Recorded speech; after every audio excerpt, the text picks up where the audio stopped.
অসম চুক্তি ৰাজীৱ গান্ধী বিশ্ববিদ্যালয়ক লৈ উত্তাল সদন কেতিয়ালৈ ৰূপায়ণ হ'ব 6 নম্বৰ দফা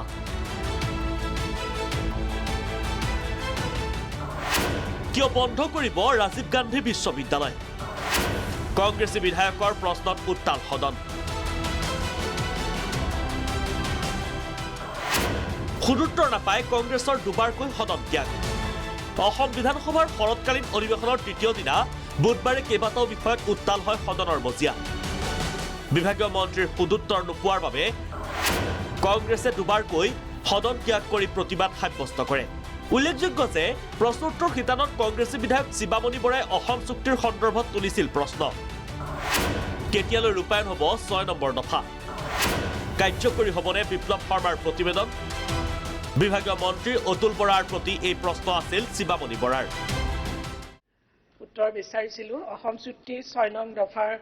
কাৰ্যকৰীতা সম্পৰ্কে তেখেতে উত্তৰ দিছে যদিও উত্তৰটো ইমান সন্তোষজনক নহয় বিপ্লৱ কুমাৰ শৰ্মা আয়োগৰ প্ৰতিবেদন কাৰ্যকৰী কৰা হ'বনে এই প্ৰশ্নৰ উত্তৰ দিবলৈ গৈ বিভাগীয় মন্ত্ৰী অতুল বৰাই কয় 855 জনক কংগ্ৰেছ চৰকাৰে হত্যা কৰিছিল 1979 চনৰ পৰা 1985 চনলৈ ৰাজ্যখনত বিদেশী নাগৰিক বহিষ্কাৰৰ দাবীত যি গণ আন্দোলন হৈছিল গণ আন্দোলনত অংশগ্ৰহণ কৰা 855 জন লোকক এই সময়ৰ কংগ্ৰেছ চৰকাৰে হত্যা কৰিছিল অসম আন্দোলন আৰম্ভ হোৱাৰ সময়ত কংগ্ৰেছ চৰকাৰ নাছিল জনতা দলৰ চৰকাৰ আছিল 78 চনত সমাজবাদী সংগঠন জন্ম হৈছিল সেইখিনি সময়তো কংগ্ৰেছী চৰকাৰ আছিল এনেকৈ কংগ্ৰেছ চৰকাৰ সকলো কথা যতটো গণতন্ত্ৰটো হ'ব নোৱাৰে লগে লগে উত্তাল হ'ল সদন মন্ত্ৰী বৰাক উভতি ধৰে কংগ্ৰেছী বিধায়কে কংগ্ৰেছৰ দাবী মন্ত্ৰী বৰাই উঠাই ল'ব লাগিব হত্যাৰ কথা হত্যালীলা সময়ত ৰাজ্যত শাসনত নাছিল কংগ্ৰেছ তেতিয়া জনতা দলৰ চৰকাৰ আছিল ৰাজ্যত এনেদৰে মন্ত্ৰী অতুল বৰাক বাৰম্বাৰ কয় বিৰোধী দলৰ দলপতি দেৱব্ৰত শইকীয়াই মই সঁচা কথাটোহে কৈছো সঁচা কথা ক'লে ইমান সেইখিনি সঁচা নহয় ছাৰ সেইখিনি সময়ত জনতা দলৰ চৰকাৰ আছিল যোগেন হাজৰিকাৰ চৰকাৰ আছিল ৰাষ্ট্ৰপতি শাসন হৈছিল সেই গতিকে এনেকে কংগ্ৰেছ দলক ব্লেম কৰিব নোৱাৰে ছাৰ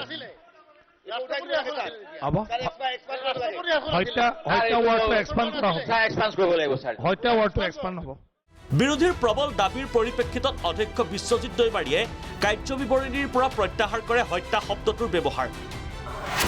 শিক্ষা বিভাগক লৈ পুনৰ উত্তাল সদন দ্বিতীয়বাৰৰ বাবে কংগ্ৰেছৰ সদন ত্যাগ শিক্ষা বিভাগৰ পৰিপূৰক মঞ্জুৰিৰ বাবে দাবীসমূহৰ আলোচনাৰ পিছত শিক্ষামন্ত্ৰী ডাঃ ৰণোজ পেগুৱে দিয়ে কৰ্তন প্ৰস্তাৱৰ উত্তৰ এই উত্তৰত শিৱসাগৰ জিলাৰ ৰাজীৱ গান্ধী সমবায় বিশ্ববিদ্যালয় বিলুপ্তিকৰণৰ বিষয়ে কোৱাৰ লগে লগেই জাঙুৰ খাই উঠে কংগ্ৰেছী বিধায়কসকল আৰু ৰাইজৰ দলৰ বিধায়ক অখিল গগৈ এগৰাকী প্ৰাক্তন প্ৰধানমন্ত্ৰী এতিয়া ৰাজীৱ গান্ধীখন জীয়াই থাকিবনে নাই প্লিজ ৰিপ্লাইটো দিবলৈ দিয়ক ৰাজীৱ গান্ধীৰ নামটো থকাৰ কাৰণে কাৰোবাৰ এলাৰ্জি হৈছে ৰাজীৱ গান্ধীৰ কাৰণে মাৰিবলৈ কৈছে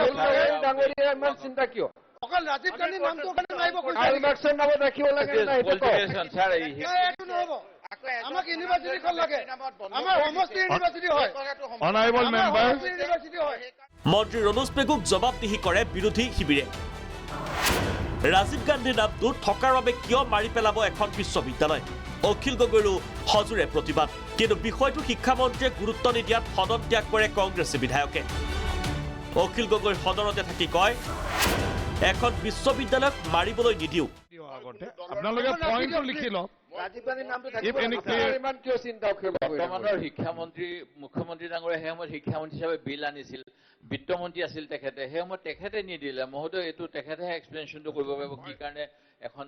বিল আনি পেলাই সদনত এনেকে সময়ো নষ্ট কৰিলে কংগ্ৰেছৰ প্ৰতিবাদ সদন ত্যাগৰ পিছত শিক্ষামন্ত্ৰী ৰণোজ পেগুৱে কয়